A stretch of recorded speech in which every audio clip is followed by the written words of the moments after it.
Hello, everybody. Welcome to Hot Topics, the show. This is Gloria Goldberg, the founder of the podcast Unbreakable Life with Glory, where I talk about depression, anxiety, and PTSD in a holistic way and natural way, and to make sure you are completely normal like everybody else. Because all we have traumas, we have problems, but sometimes we don't know how to deal with them. Sometimes we think we are crazy, and sometimes we think like out of the world. So don't worry. I always talk about that, and here I am. This is Gloria Goldberg, and next to me, I have my beautiful co host, Kia Baker. Hi, everybody. It's Kia here, and I am the host of the Female Veterans Podcast, as well as the upcoming series, Women Warrior Stories for the Veterans Channel. You can find that at theveteranschannel.com, and also a success coach at London Real Academy for London Real. And so happy to be here today. How are you feeling, Gloria? I'm very happy because I'm very close to turn 48. I know your birthday is coming up. Oh my gosh. And on such a special day, on the 4th of July. Yeah. So today and tomorrow I'm still 47. So the next week I'm just gonna be 48. Oh my goodness. And how are you feeling? Are you I feel, excited? I feel, yes, excited, great. I would never like deny my number. Never. I never would put more or put less. Well, I like to put more. I'm 94 years old sometimes. When you have guys that slide in your DMs, you're 94, I know. I'm 94. What You're about holding you? up. What about you, Kia? Well, you know what? I'm actually really proud of how I'm holding up too. I like to say that I'm seasoned and but always still learning. So, yeah, I'm feeling great actually. And in fact, I am super excited about our guest today. And by So, the way, before you start talking about our guest, that I'm so excited, you look very beautiful today. oh, thank you. Well, I want to shout out Kim and Ono, and I also want to shout you out because this is a gift from my beautiful co host, this kimono that I'm wearing. It's actually very, very comfortable. It's silk, it's gorgeous, it feels amazing, and it's beautiful. And I wore it today special because it came from you, Gloria. So thank I, you I'm so much so for glad it. that you like it. I love to make people happy. I Always. love it. And so that being said, we should, before I bring out our amazing guest and tell Yes. everybody about him, Yes. we should give our disclaimers. Yeah. Do you want to do that? Please. Okay, if you are 18, you cannot be in our show. And if we all the guests that we bring to hot topics, we agree or disagree. Sometimes we don't agree with them. Sometimes we agree. So means that each opinion is individual and we respect each individual opinions too. That's right. That's right. So if you're not 18, you should click off. Sometimes we have strong language and we talk about mature content. So, yeah. And of course, all of the opinions of our guests do not necessarily reflect our own, but we do believe in the right to have them. So, Yes. and express them here, freedom of speech. Yes. So, with that being said, let me tell you about our guest. Yes, So, I'm waiting for that. okay, Gloria, you are going to love him. He is a world renowned DJ. And as you know, if you know me, I love dancing and I especially love like house music and electronica and trance. And I mean, all sorts of amazing music. I love to dance to it. And so I had the distinct pleasure of having James in as one of my students at London Real Academy. And we got to work together to create his podcast, which is called Electronic Music Man with James Locksmith. And if you know who he is, and if you've heard him on the ones and twos, then you know that he is incredible and he gets it really popping. So I'm super excited to bring him on and get a chance to talk to him and reconnect with him. I haven't seen him in a while. Yeah. He's coming. He's coming live from Dubai. So Wow, that's yeah, awesome. yeah, I'm super excited. So Should we bring him in? yes, let's bring him in. Let's do it.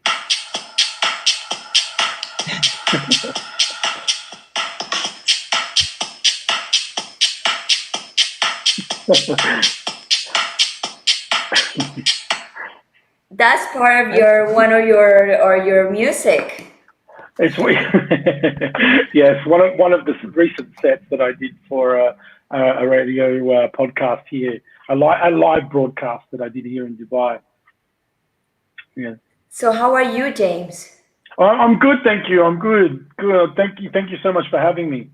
So where are you so people can know where are you and what is the time in your location? It's 8:30 p.m. I'm in Dubai at the present moment. Yeah. And how's Dubai atmosphere with the whole pandemic? Look, Dubai. I think they handle it quite well. We just had our curfew lifted, so that's kind of refreshing. That happened last week. We had a curfew from originally 10 till 6 a.m. and then it went till 11 to 6 a.m. and now it's been lifted. With that in mind, I mean it's still quite strict here.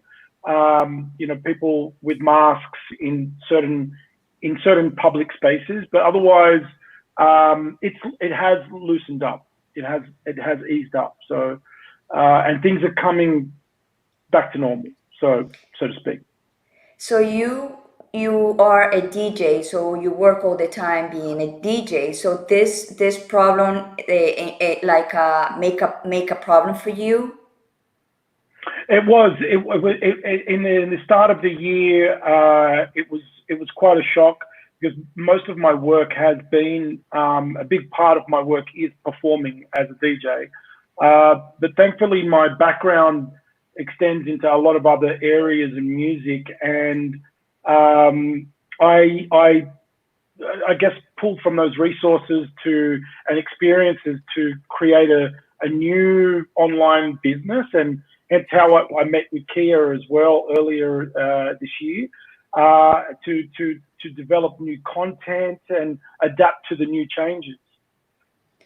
So you create your podcast based on the situation that we have now?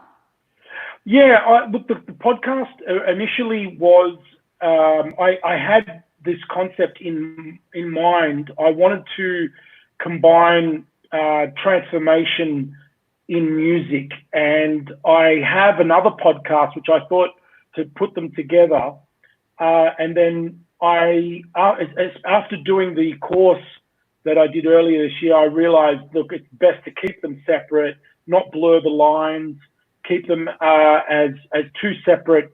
One's for music and fun and dancing and share my creative, and the other one is also to expand on the people that I have worked with and people who inspire me, people that I think can really make a difference and share some great stories and tips and tactics in the music industry. So how long you been a DJ? It's 25 years since I was like 16. So I have been doing it since I was a kid. Wow. And what exactly motivate you to be a DJ? What was your motto?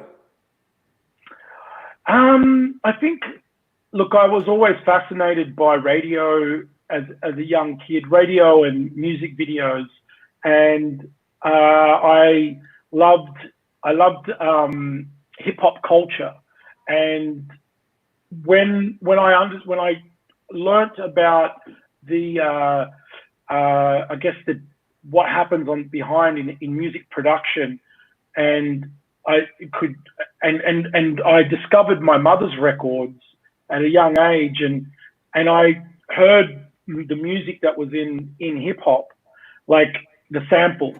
So the sampling was a big part of that, and I thought I want to learn more about this, and I wanted to get more into it. And I got my first DJ gig when I was 16 for a friend's birthday, and I just love sharing music and just being able to create an atmosphere and make people dance. And yeah, that's, and it's been a ride since then. So when you play, when you are a DJ, when you play, what exactly you thinking in that moment? Or like some stuff coming to you that you transform in your hands when you're mixing the music. What exactly happens to you when you are working? Sure, that's a good question. I enjoy, and this has evolved over time. You know, I feel like I think I've developed some kind of memory muscle because I have a way with remembering music, and so when I'm putting music together, it is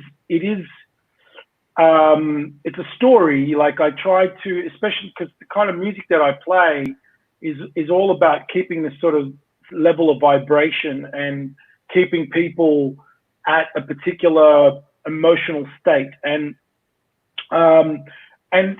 connecting with them, you know. And I think so when I'm actually putting the music together, depending on, as I watch the room, and I'm watching, and I'm paying attention to what the responses are, and if I'm, and a big thing is as well is I like to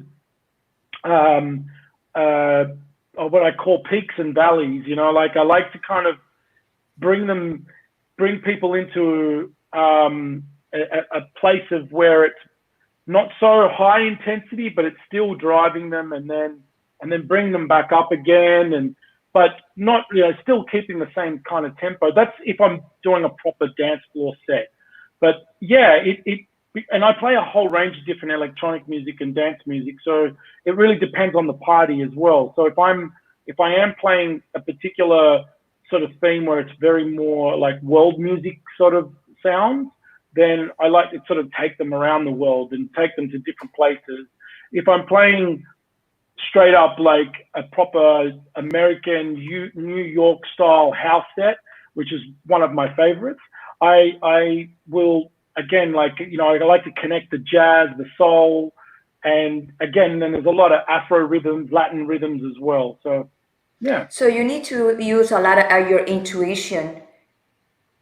Yes. It is very much about connecting with your heart, and that's the way I do it anyway. I like to kind of really feel the music and really feel I very rarely drink when I'm DJing. Like I so that I can have a level of sort of awareness and with what's going on around me. And so that's definitely a big part of it, is connecting with the heart and intuition.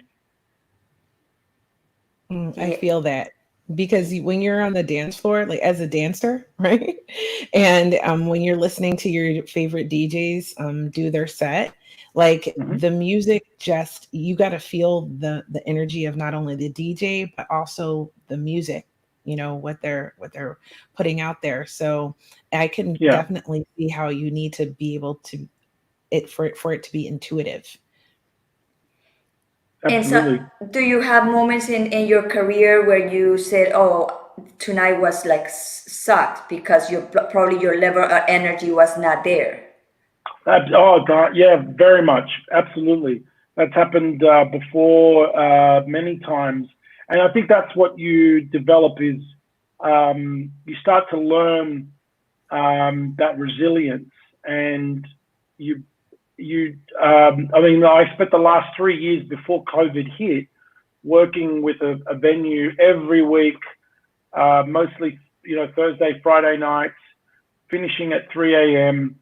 And you have to perform. Like, you have to be in this certain level to constantly give people that energy, you know. So you have to be in that state. And I guess I've learned to develop that muscle, so to speak. Yeah, but because a lot of people think that, oh, the DJs drink, the DJs, how is party, but I know the DJs are actually don't do anything because they are focused on giving that energy, that music for a full people that's getting drunk and having all kind of things. But if the DJs is drunk, nothing's gonna happen. Yeah, look. I think before a lot of famous musicians and artists, there have been many people who have been able to DJ or perform as a musician intoxicated. That we know all these famous musicians before us that were able to do that. I think, especially in this day and age now, people have I think have evolved. They're just people are just learning to be a bit more in that space, in a creative art space, performance space. Are learning, and not to say that we don't drink at all and not enjoy ourselves, and it's not like we're all trying to be monks or anything. It's just there is a level of responsibility. You can't just go out there and just get totally wasted when you're DJing. So it's some people operate well when they are. It just I've noticed myself over years, because I used to drink a lot and a whole other things too when I was younger, and you just can't do that anymore. Not because I've gotten older, but just because I want to perform better and I want to be a better artist. I want to be a better a DJ, and I find myself a lot more aware and conscious of what I'm doing, and I end up having a much better time in the end, because I feel good about my DJ set. I feel good about making the people happy, and so that's I absolutely feel strongly about that. I feel a lot better to be more aware of my surroundings. Of course, because I can imagine, you like drunk and all intoxicated. What exactly you gonna give to people? If you are like in this set of mind and you are like, you love your career, that's your art. So when you are an artist, you have to cultivate that and be very, very disciplined to create all this beautiful music to elevate the energy of the other people. Correct. Absolutely. And it took time, especially because that environment can be there's a lot of temptation, and there's a lot of influence from other people, and the thing is, once you start to DJ professionally, and you're having to travel and move around a lot, and like I've done it before, where gone with no sleep and gone onto planes and gone there, and you just feel crap. You don't perform well. You learn the hard way. You learn the hard way, and I guess that as you get older as well and wiser, you want to do a better job and be able to make the next plane without feeling trashed. So when was your aha moment that everybody noticing you? Because I know a lot of people wants to be a DJ. Some people wants to be a DJ, and people think that it's just to play and then it's gonna get famous, or they're gonna get a lot of contracts. How long did it take you to start like feeling like, oh, this is what I am. This is what I come here to this world to do. Yeah, it took some time for me. I think it significantly in the last 10 to 12 years there was a shift, but it's only really in recent years have I guess developed more of a solid network and regular work as a DJ. Sometimes it happens a lot earlier for some other people. I think personally, it was also a reflection of my own belief systems and my own views of myself. And once I started to let go of old stories and old beliefs and old traumas, it aligned me, it expanded me, it became more, and I felt myself being a lot more worthy of it, or so to speak, and more aligned with the work. And it changed the narrative and the way I saw myself as a DJ. I wasn't someone trying to make it. I just did it. And just you start to change that language. And that changed because so did my habits. And that was a gradual process over these last 10, 12 years. And that has a lot to do with wanting to learn about transformation and adapting that into because when you work as a DJ, I have a lot of other roles that I play and a lot of other work that I do. And so at the end of the day, you are a DJ, you are whatever other services that you do, and you're your own entrepreneur. So there's a business aspect to it. And you need to, and in order to succeed as a business, as an entrepreneur, I mean, because one thing is being your art, but you need to be an entrepreneur as well. So in order to do that, you need to be able to communicate with people right. You need to be able to be a business person. And so you got to believe in yourself, and you got to believe, and you got to change these things. You got to change what are the blocks that are preventing you from getting those gigs and preventing you from, and really understanding what it is that you're trying to do. Like what's your, because there, just like in any other profession, there are so many DJs on the planet, but everyone's unique. Everyone has their own story, their own way of doing things, and their own way of presenting themselves. So that, I guess it was part of learning to find my voice and learning to find my own path. And as I started to peel those layers, I guess things started to evolve more. Yeah. So why you shift? Why was the thing that made you to shift? What was it that made me shift? Yes. Look, as I said before about being intoxicated, I wanted a healthier lifestyle. I wanted to. It was I thought if I really love my music and I really love this career, and I can't go on the way I'm going, because I'm not going to succeed this way. I'm not going to succeed if I'm always getting trashed and not really being focused and really being serious about this job and about what I'm doing. And that's when I realized that, it wasn't just a matter of changing my behavior, it was also about changing my thought process and changing my beliefs and changing a lot of other stuff, because I realized that, that's what I need to do. So it's like, and I'm so grateful that I made that decision, because I'm grateful that I have wanted to create a career in music, because it's like it's not just music. I think I could say this for anyone that wants to create their own job or create their own career. There is a level of discipline. There's a level of resilience. It's a process, and it's something. It's a development process, and you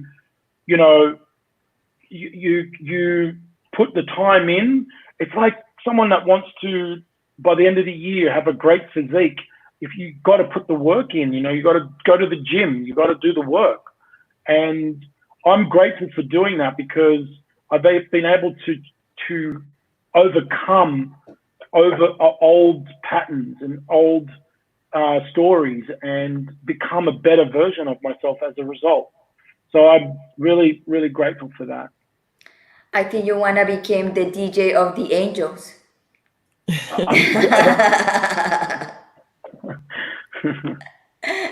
I have a question for you.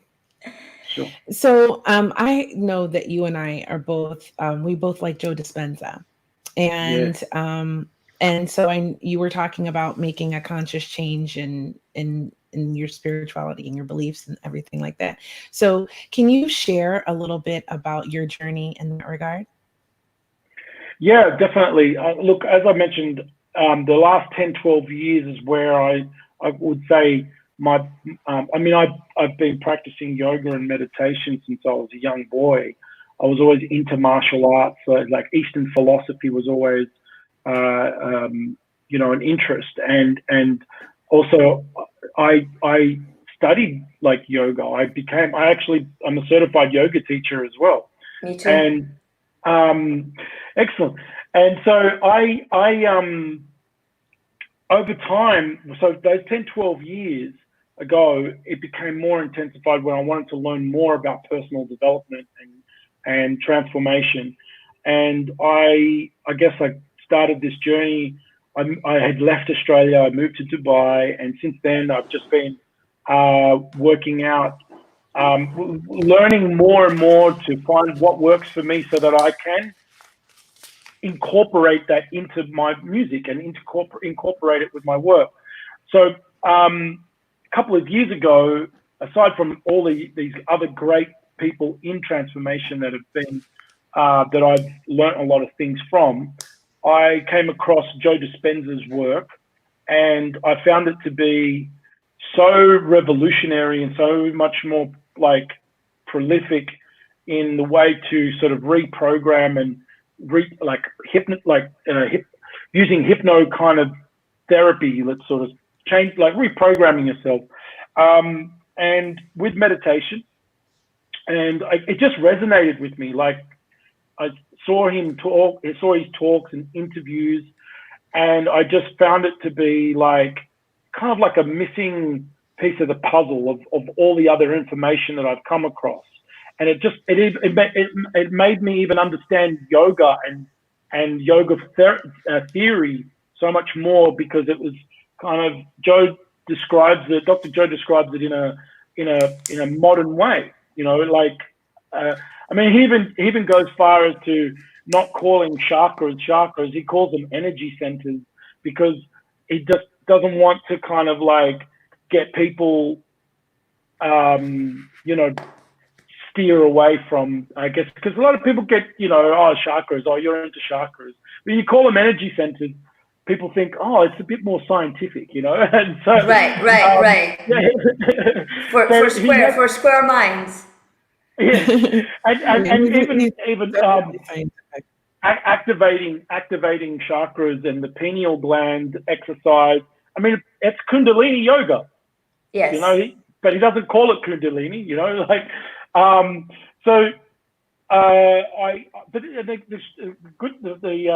The amazing thing about Dr. Joe as well, like when he was in a documentary years ago, 2004, called "What the Bleep We Know," and I love that. When I saw him in that documentary, I was like, wow, this guy's amazing. He was kind of like him and this Japanese professor were the two guys that stood out in that documentary, in that film. Mm-hmm. And then Dr. Joe disappeared for 10 years. I think it was, like going off.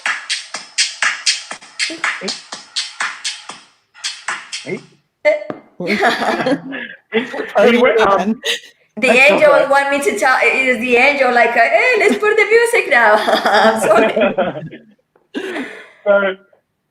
So Dr. Joe went off, he disappeared for like 10 years, and all of a sudden he's resurfaced again. And I came across his work a couple of years ago, and then I went to his retreat at the start of this year, and it was just mind-blowing. Like I went through a crazy experience 2 times during the retreat, the conference, and he came to Dubai.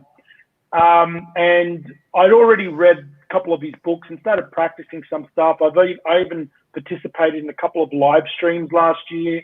And so being in that environment and going to that conference, all sorts of things happened. And I highly recommend it to anyone that ever wants to sort of really explore that and do the work. And so since then, this year's just been incredible. Like from even when we spoke, Kia, up until now, from the last time we spoke, my life has just completely turned around. Like if I explain to you what's happened, it's unbelievable.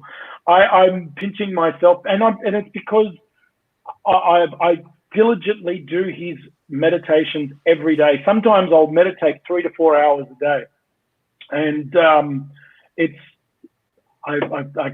amazing. It's amazing. That's incredible. That's incredible. I'm so excited for you. So I guess my next question for you is, what is going on with you right now? What because when we last spoke, it was like just Corona was kicking off. And we were all a bit unsure of what was going to happen to any of us. And we were going into a time period where it was going to be really difficult for DJs and certain other professions to be working and book gigs. Yeah. And things like that. So since then, that was like March, maybe. What's April, been going on? Yeah. Well, since then, I mean, I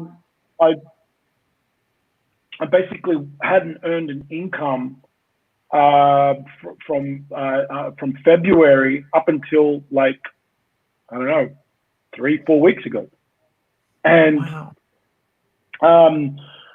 so not even no, just I actually just got. I've done some projects, a couple of jobs that very small, but about 3-4 weeks ago, an opportunity came to the surface, and I honestly believe, like I know it in my heart, I know it in my soul, that this job came, like I guess I resonated with it, I manifested, aligned myself with it, whatever. It appeared.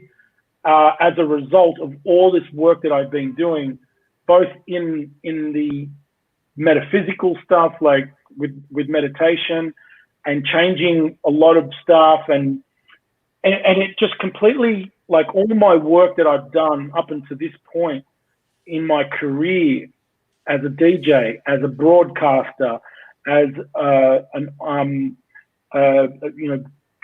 distribution and tour management, artist management, work label management, all these roles that I've worked on. And when we met, I lost work, I didn't know what to do. I joined the London Reel with some of my last bit of money that I had, and to do the course. And literally, like a week and a half ago, I had $300 left in my account, and I got paid, and I got paid 3 months in advance. I got a contract with my new agency that I've set up. The client is like one of the biggest music businesses in the region at the moment. I'm their head consultant for setting up their online radio station, and I'm programming the music on the station. My podcast, Electronic Music Man, is just going crazy. People are loving it. I've got interviews coming left, right, and center. My other music podcast now is a weekly live broadcast show on Saturdays. It doesn't end. It's still going. There's so many more things coming up in the pipeline, and it's just phenomenal what's happened in the last few months. The point is sometimes the point is sometimes life put you in a place that you think you're gonna in desperation, and then the desperation, and that desperation doesn't let you think. But when you are meditating and when you are in the process of changing, yes, you get a little bit nervous, you get a little bit, but you control that, and you know that Yeah, yes, some way it's gonna yeah. come, in some way it's gonna come, but you need to believe on that I for had you. to. I had to. If I had not, it to. would not come anything to you if you No, don't believe it. like there was a moment. There was a moment. Like even when Kia sat with me on one time for 2 hours on a call one day. She put aside the work and she sat with me to talk. We were talking, and I was so grateful that she did that because honestly, I had no one to talk to, and you were there for me, Kia. So I really appreciate it. And I was going through a moment. I was going through a really dark place at that time, and I had to really, like, even I live in a villa here with a few other people, and even then, like, you know, I was I was that housemate, you know. But I was very close to packing my life from here, and something inside me said to me, no, stay, stick it out. Something's going to give. Just keep working through it. My job, and I'm just going to keep banging out this podcast. I'm going to keep banging out this podcast. Publish, get it out, get it out there. And lo and behold, that podcast and the noise that I was making got these guys' attention. And what happened was I followed these, because I knew of these two DJs, and I followed them on Instagram. And I knew they were involved with this organization, and they followed me back straight away. The next day, one of them rang me and said, "We want you to work for us." That's how it happened. I just followed them on Instagram, and boom, and my whole life just changed. Like, I got paid for 3 months in advance. Who does that? And this moment is not too many people. No. I got, it's crazy. And there's other clients now emerging. I'm now working with another client who wants me to help produce music with bringing artists together. It's just, I honestly just can't believe it. I can, because I honestly believe that it's all part of this massive change that happened to me at the start of this year, and the work that I've been putting into it. And it's just been a huge turnaround. Unbelievable. How many episodes do you have in your podcast? The podcast is hitting 14. It's been running for a couple of months now. So yeah, how many? We're looking at about 14. 14. 14? I interviewed someone today, which I'm excited to get out. I've got like 4 episodes I haven't released yet, so I've got to publish those and get them out. So yeah, you have a lot of connections. You just start asking. You want to be in my podcast, and that's it. Pretty much. A machine. If they say no, it's because that person is not to be in your podcast. So the next person is gonna say yes, and if they say no, it's because that person doesn't resonate with you. Exactly. And I've had a few people just say to me, no, for now. And then it's okay. The more time, yeah, it's fine. I think that's also a big part of the secret behind podcasting, is that you can't let those set you back. You know, you just keep going. Don't worry about those things. Mm-hmm. Those things don't matter. And like, even sitting there trying to work out every little nuance of everything as well, you kind of work it out along the way. You know, like you start. It's no point in trying to think of, this, you know, I've got to get this exactly the way it is before I release that podcast. No, just get them out. You know, Me too. It starts to happen. You know. You know, Kia was my coach when I do my podcast, and I've been, since I know her, been telling her I gonna interview every single person that comes across into my life, even the dogs and the cats. The problem with the dogs and the cats, it doesn't talk. That's your solo cast. People don't know that's the interview with the dog and the cat. I have a dog, and I said, why you don't speak? I want to interview you. I want to know how to live with somebody with depression and anxiety and PTSD. And she don't say anything yet, so I'm waiting for her to talk to me. Fingers crossed. I think it's better her to not talk about it. So James, I gotta ask you this because I'm just dying to know. When I was younger and I used to go to lots and lots of parties, and I would sometimes go with the DJs and stuff like that. There were always a lot of groupies. Tell me, have you? A lot of what? DJ groupies? What is that? Groupies? I don't know what groupies. How do you describe a group? How do you describe a groupie, Kia? Well, we'll say it's a type of girl, or sometimes guys even, who are really big fans, and they will pretty much do anything, and I mean anything, to get next to the DJ. They love the DJ and be a part of that sort of energy and that lifestyle, even for a few hours, we'll say. That was polite, right? Yeah. It does. Look, I must say, I've not really kind of like experienced that in any intensity, but I have been around that environment where, you know, I mean, you get a lot of people that want to be in that kind of circle, and you know, the thing is, it's. I guess some people think like some DJs are just like another breed of, we're all human beings. It's like we're not anything different.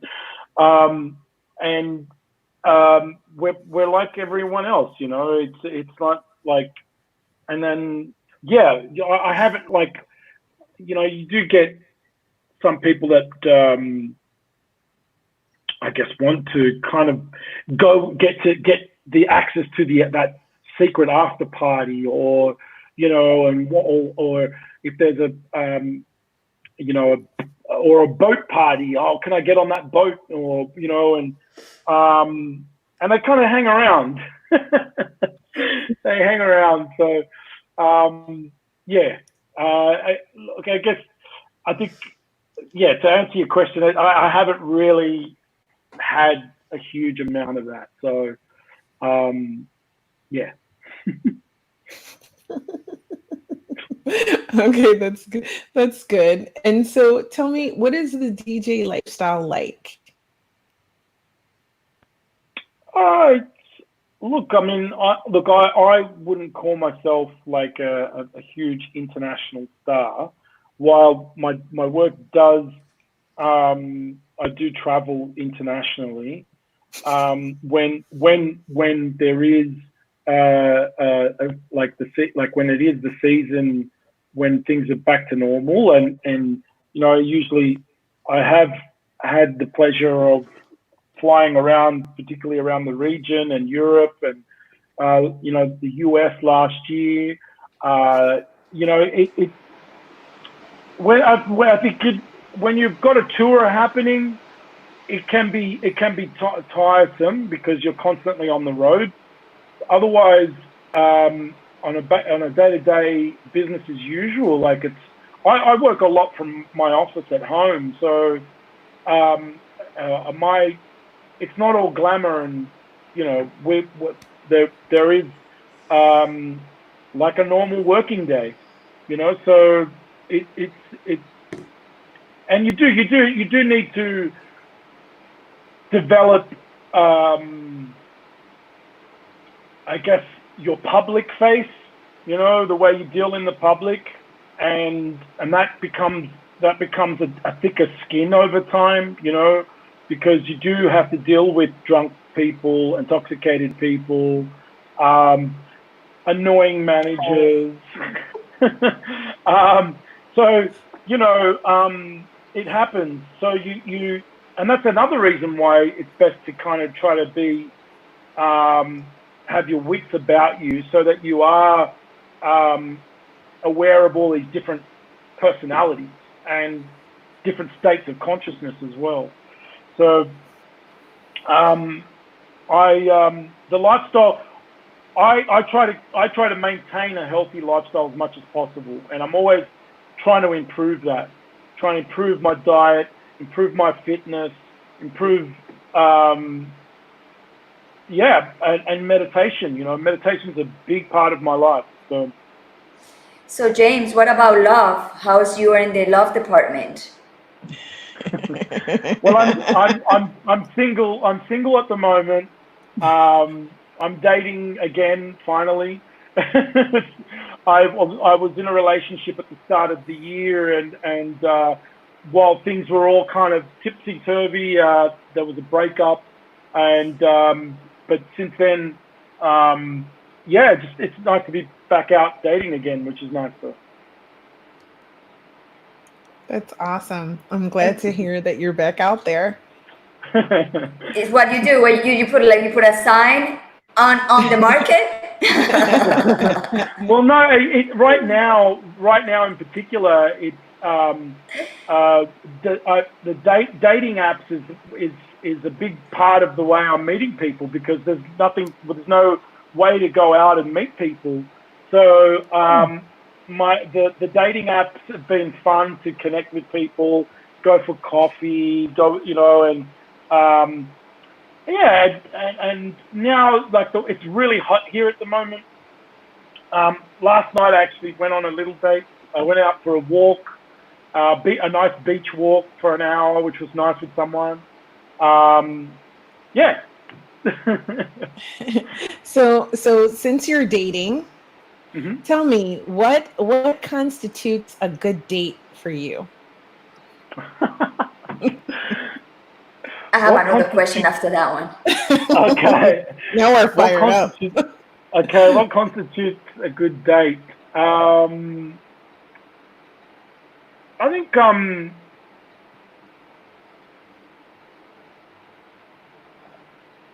I guess it's a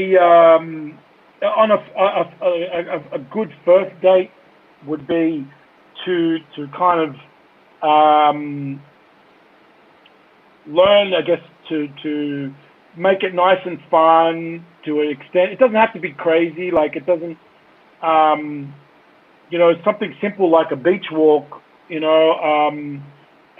and I find that when you kind of create that kind of atmosphere, there's, the walls sort of come down when you first meet someone, and you can create a relaxed environment where you can easily get to know someone a little bit more. And you get, I think at the end of it, you can get an idea if you want to see someone again, and I think creating a relaxed environment is I think a good date. Well, a good first date. Do you looking for settle, or you're just looking to just date? I'd say kind of a bit of both, really, at the moment. I'm not, let's say I'm not rushing into anything at the moment. Of course. I'd like to meet someone. I am interested to find someone to develop a long-term relationship with. And I guess until then, I just have fun and keep on meeting people, and So when you're dating this person, you keep talking to other people too? That's the way it is? Because I'm married, so I don't know that. And I'm not dating yet, so I don't know that either. Exactly. Sorry, So what was it? I want to know that.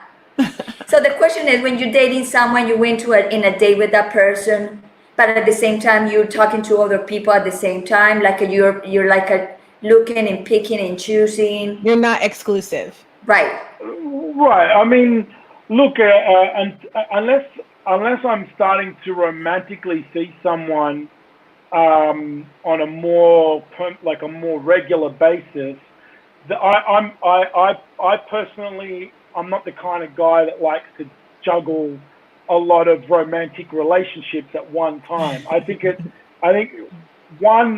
requires enough work as it is, then and money too, because all the things cost a lot of money. So you better stick to one and see if that one works. Like a loan, you try to see this one and then you go to the next one. Then you're gonna get in a lot of debt. No, I like to simple coffee and meeting people, and you see if something clicks. It's now we're able to go out more now. I have another date on Friday morning, which is a breakfast date. So that should be fun. With the same one or different one? No, this is another girl. See, Kia is normal. So what's that? I was telling Kia that what you're saying is everything normal because Kia is in the market right now. Not on the market. Right. No, not in the market. She will be. I am single, but I am not dating yet. And I actually have not dated in so long that I think I forget how it's done. So thank you for letting me know what to expect. Well, I like, again, I'm not, I think that I'm just enjoying the opportunity to just go out and meet. It's really just talking and chatting, and actually, like, there was one girl who I met a couple of months ago, right, like, during when COVID was sort of really, I think it was the first lockdown as well, and this girl has become actually we met on a dating app, but she was the person that I was able to talk to once, twice a week on Zoom, and we just became friends, and it was really lovely. And she actually helped me with part of my proposal when these guys contacted me. She was part of, like, it was crazy how I met her on a dating app, and then she was actually part of, her energy helped me secure this job. Wow. This client, yeah. So her background as a consultant in communication, she had an input in my presentation. So wow. I think it's also it's cool to I think not to put too much high expectations. Like, just because you're meeting someone on Friday, try to eliminate the pressure. That will this person be the one? No, you cannot go like that way. No. Yeah. No, just be really, like, it's purely like a. When you're gonna. It's like when you're going to buy a car, you're not sure, so you go and see it, if the car drives good, if how much gas we need to put on it, Same thing here. Exactly. Yes, exactly. I get it. And I think, and I also feel too, like, in part of my transformation this year was actually really learning to honor my boundaries and honor the things that I really want. And it's not being harsh. It's not being like, because the kind of things, and it is, unfortunately, as kind of rigid as it might sound, it is a bit of a numbers game, because, like, you there's someone out there that meets that criteria that you're interested in. I'm not saying, like, you've got to have, like, she's got to have this, and this, and this, but, like, there's certain things that that you want. And I think I've been very nonchalant or not honoring my boundaries in the past and not honoring those things.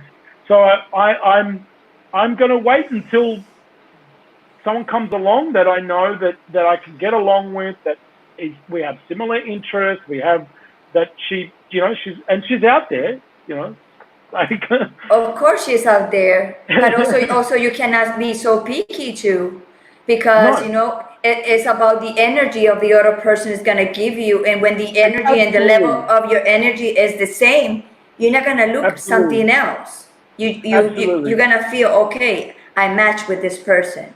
Mhm. It's a Exactly. flow. Exactly. I mean, I was chatting about that today, actually. Like, I don't need someone to be like exactly like this and exactly like that, but there are certain things that you know that you know will work for you, you know, and I think it's important to make sure that at least those things are there. But James, remember that mostly women, I'm not saying everyone because everyone is different. Mostly women, when we go in a date, we have high expectations that the guy we are going in a date at least maybe get engaged or something. Sometimes women goes to the date and say, oh, I don't like this guy.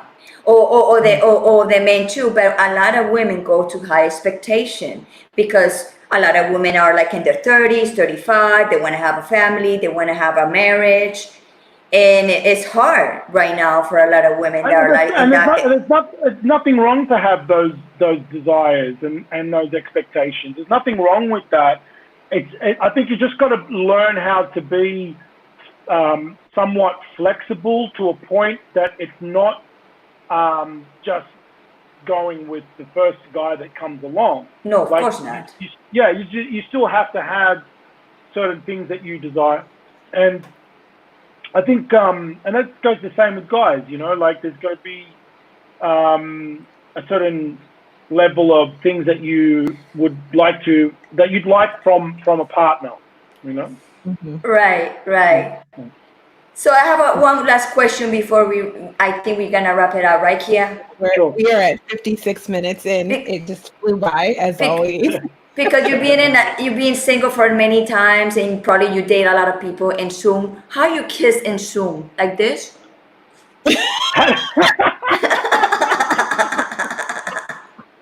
There's been no kissing. There's been no kissing on Zoom. No. If I was dating in Zoom, I would be give me a kiss.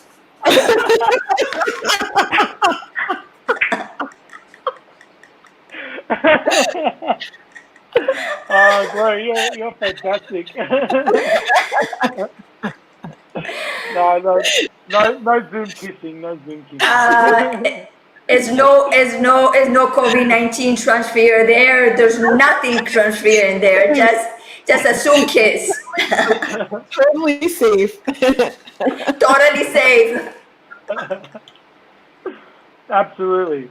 Oh, God, she's so crazy. No COVID coming through the camera.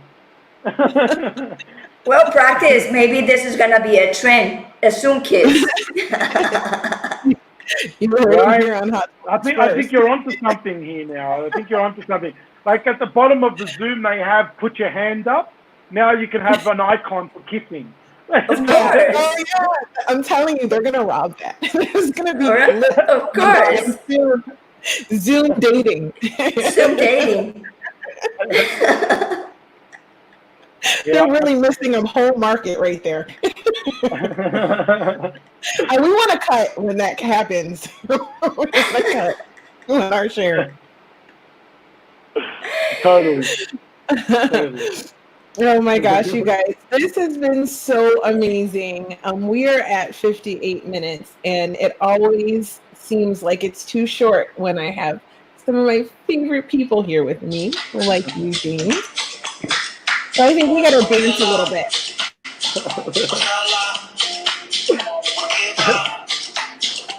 Nice. This is a good mix. This is a very good one, yeah? I just put that one out. This is for Zoom kiss. Yes.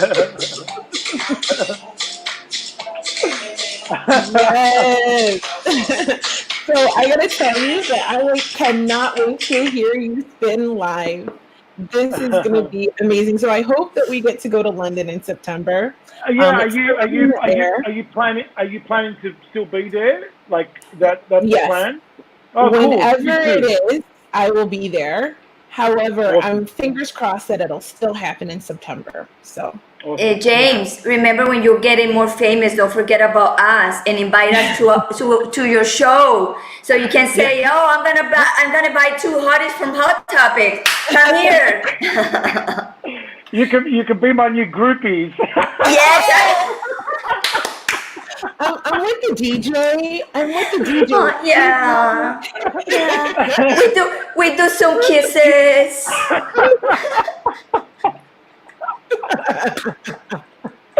Oh, that's too funny. Oh my God, we are a mess on this show, always. Especially at the end, it starts going sideways. I don't know. It gets pretty wild.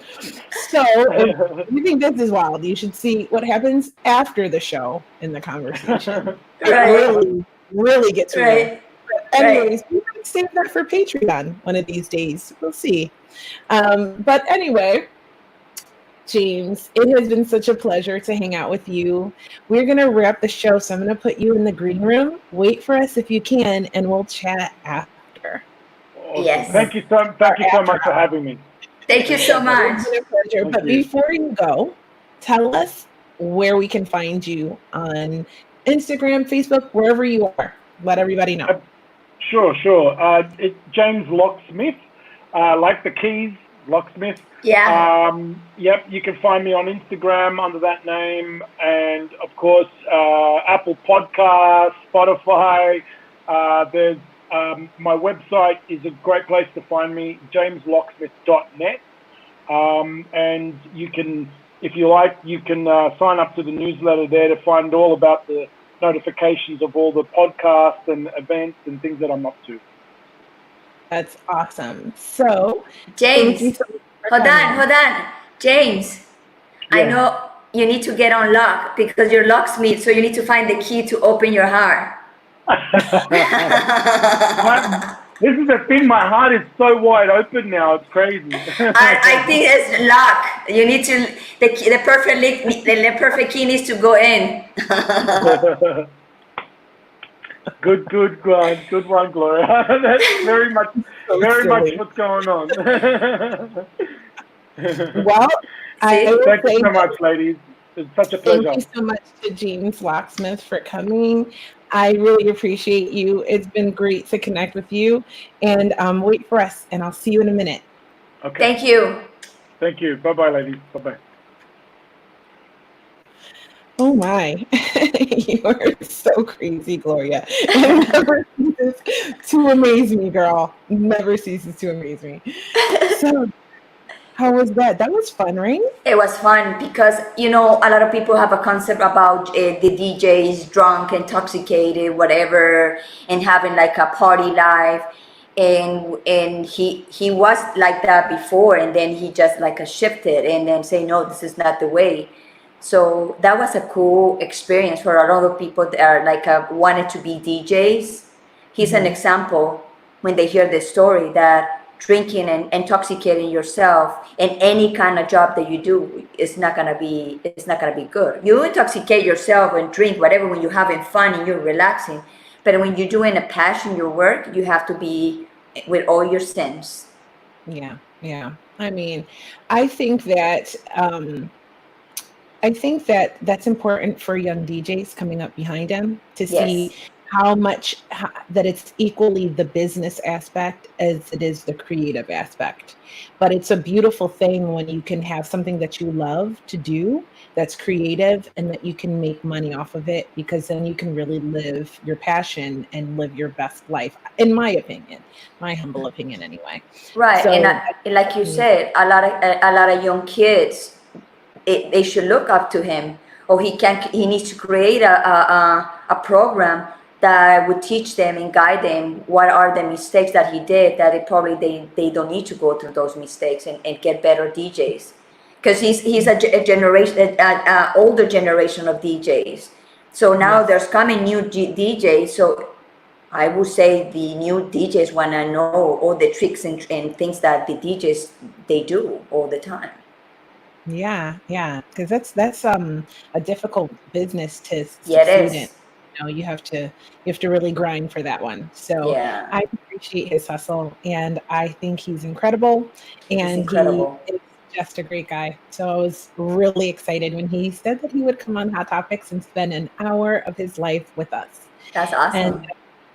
speaking of spending an hour of your life with us, I want to say thank you. Thank you so much for spending an hour of your life with us. I want to shout out my boy Tendai for showing up and showing Yes. support and posting up his comments and giving us some love. And we had someone really funny posting a lot of comments today. We had a comedian in the audience today watching. Really? Yeah, Howard Singleton, he had a lot of jokes in the comments. He had too many jokes for me to keep up with. But you know what?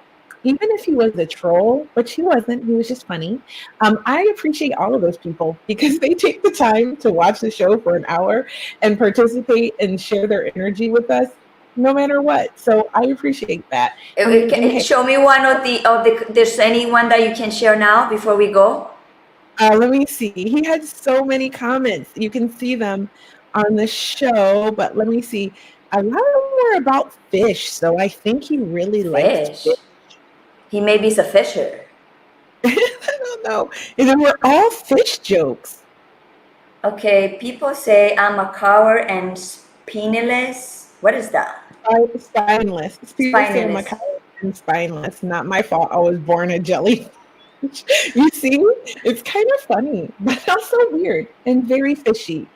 But there's a lot of them. So if you check out the comments, you'll see. So shout out to Howard Singleton for actually spending an hour of your life with us and leaving all these comments. Maybe even though they maybe he were needs fish. to coward. Maybe coward. Maybe he needs to use that and see why people call him like that, I think and he was look. and Here's go another back. one. Maybe he have a trauma that could make him be like that. Life as a young fish was hard. I came for a bad coral and dropped out of my school. Oh, he probably friend with Dory. With Dory. He had a lot of fish jokes. Yeah. Maybe it was in the movie Finding Nemo. I don't know, but I still appreciate all the time it took for him to write those jokes out in our comments. You know what? Now I'm a little mermaid.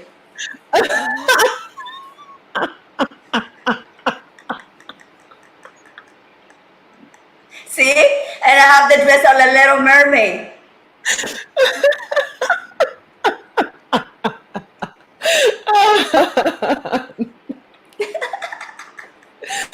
Okay, so on that note, I think we should wrap it up. Yeah, let's wrap it up. Shout out to Alexandros passed by earlier, and he noticed that we were in different spots than we usually are when we do the show. But that's Alexandros. That's because this one is streaming live to YouTube also. So on Wednesdays we are on both platforms. So anyway, again, thank you so much for spending an hour of your life with us. I really appreciate you. And I'm Kia Baker, the host of the Female Veterans Podcast and Women Warrior Stories, and a success coach at London Rail Academy, where I clearly help people create podcasts and love doing it. And I'm always joined by my beautiful and fun and charming co-host, Gloria. Where can they find you, Gloria, if they're looking? Oh, they can find me on Instagram, like at Gloria Gold 1111, or Facebook, Gloria Goldberg. And I'm the founder of the podcast, Unbreakable Life with Glory, where I talk about depression, anxiety, and PTSD. Now I feel like a mermaid. You look like the Little Mermaid. The Little Mermaid. Or at least somebody in her crew for sure. Right. Right. So also you can follow us or listen to us at Hot Topics, the podcast, if you don't have time to watch. So you can always listen there, but we don't put every episode there. So if you want to see every episode, you have to watch us live. And you can follow us on YouTube, so subscribe, and you can see our Wednesday global episodes with our guests from all over the world on our YouTube channel, Hot Topics, and Hot Topics Live. And tomorrow night. Who's coming tomorrow night? Tomorrow night is coming David Symes, and he's gonna talk about forgiveness. That sounds amazing. That sounds amazing. Now, I know he gave a talk on how to forgive yourself, and that's huge. So I'm Yeah. interested to ask him all sorts of questions. I can't wait for that. That's going to be profound, I think. Yes. And don't forget to set your notifications so that you know when we come live, because sometimes we just pop up. We do what we want. So again, thanks for watching, and we'll see you guys tomorrow. Bye-bye. Bye. See you. Yeah.